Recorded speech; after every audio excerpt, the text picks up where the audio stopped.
జై వాసవి.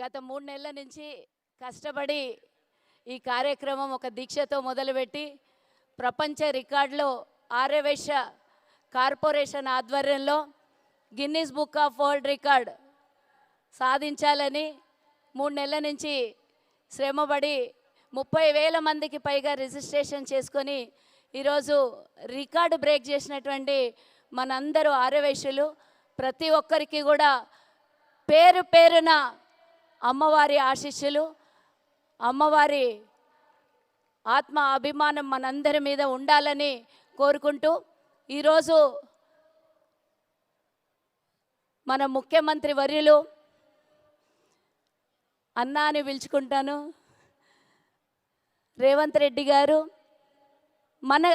మనం సాధించినటువంటి గిన్నీస్ వరల్డ్ రికార్డుకి ముఖ్య అతిథులుగా రావడం అనేది నిజంగానే మనమందరం కూడా చేసుకున్నటువంటి అదృష్టంగానే భావించాలి. నేనైతే ఊహించుకోలేదు ఇంత పెద్ద కార్యక్రమాన్ని తీసుకొని చేయగలనని.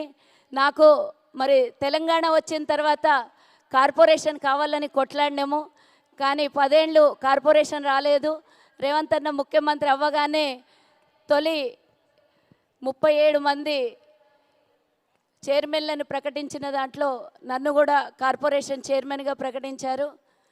మరి ఈరోజు ఈ వేదిక సాక్షిగా ఆర్యవైశ్యుల అందరి అనుబంధంతో రేవంత్ అన్న ఇచ్చినటువంటి ఈ పదవిని ఇంకా మీకు మంచి సేవ చేయాలని అనుకుంటున్నాను. నేను వారికి ముఖ్యమంత్రి గారికి ధన్యవాదాలు తెలియజేస్తూ ఈనాటి మన కార్యక్రమానికి మరి పొంగులేటి శ్రీనివాస్ రెడ్డి గారు, అలాగే మరి మనకు వైశ్య కుల పెద్దలు, ఎక్కడికైనా ఎవరైనా పిలిస్తే ఎంబడే ఏదానికైనా స్పందించేటటువంటి వ్యక్తి అయినటువంటి టీజీ వెంకటేష్ గారి తనయుడు టీజీ భరత్ గారు, ఐటీ శాఖ మంత్రి ఆంధ్రప్రదేశ్, వారు కూడా ఈరోజు ఈ కార్యక్రమానికి ఆంధ్రప్రదేశ్ నుండి విచ్చేయడము నిజంగానే మనందరి అదృష్టంగా భావిస్తూ మరి వేదిక మీద నిజంగానే ఇది 102 గోత్రికలు ఉన్నటువంటి ఆర్యవైశ్య కులంలో వాసవి మాత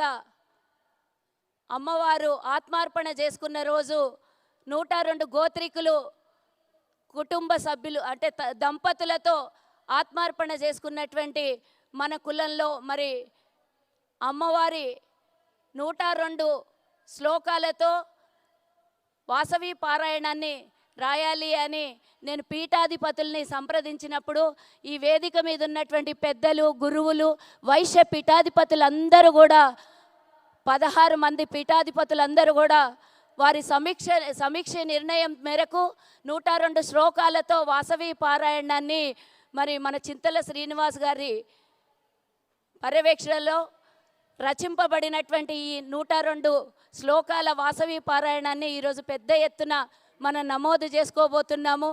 మన అదృష్టంగానే అలాగే కొణిజేటి రోషయ్య గారి నేతృత్వంలో జరిగినటువంటి వాసవి దేవాలయాల ఎండోమెంట్ రిలీజులు కూడా మన కాంగ్రెస్ హయాంలోనే జరిగింది. ఇప్పుడు కూడా ఏది చేసినా మన కాంగ్రెస్ హయాంలోనే జరుగుతుందని ఒక గట్టి నమ్మకం నాకుంది. కాబట్టి అన్న ఈ కోరికని మన్నిస్తాడని నేను అనుకుంటున్నాను. ఇంతమందిని ఈరోజు ఇక్కడ పోగేసి మీరందరూ కూడా ఒక్కసారి రేవంత్ అన్నకి అమ్మవారి ఆత్మార్పణ దినోత్సవాన్ని జయంతిని కూడా అధికారికంగా ప్రకటించాలని ఒక్కసారి జై వాసవి అని అనాలని గొంతె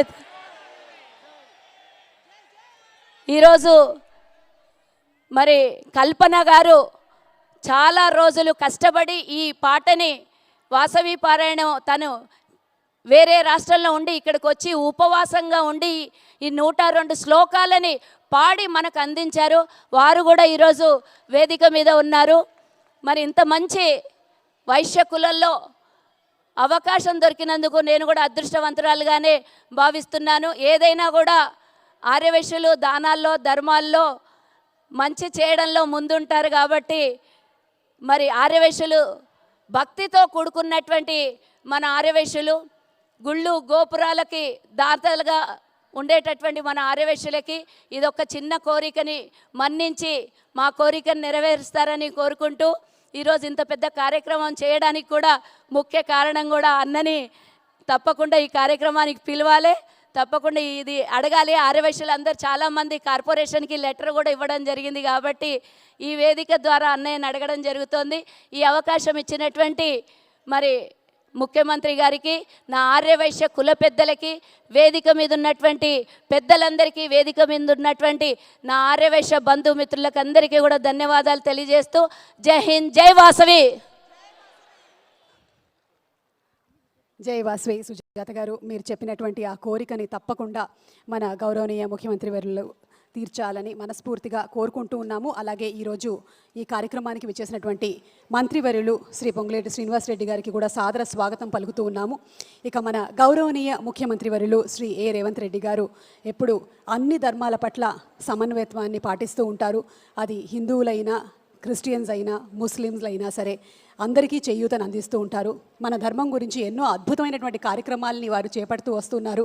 అది వేములవాడ గుడి కానివ్వండి, అలాగే భద్రాచలం అభివృద్ధి కానివ్వండి, అలాగే యాదగిరిగుట్ట బంగారు శిఖరం కానివ్వండి, త్వరలోనే జరగబోతున్నటువంటి గోదావరి పుష్కరాలని కూడా పెద్ద ఎత్తున చేపట్టబోతున్నటువంటి మన గౌరవనీయ ముఖ్యమంత్రి వర్యులు శ్రీ ఏ రేవంత్ రెడ్డి గారికి ఆ వాసవి మాత ఆశీస్సులు పుష్కలంగా ఉండాలి అని మనస్ఫూర్తిగా అందరూ ఒక్కసారి మీ కరతాళ ధ్వనులతో వారిని అభినందించుతూ ఇవాళ ఈ కార్యక్రమానికి విచ్చేసినటువంటి గౌరవనీయ ముఖ్యమంత్రి వర్యుల్ని మాట్లాడవలసిందిగా ప్రార్థిస్తున్నాము. సార్.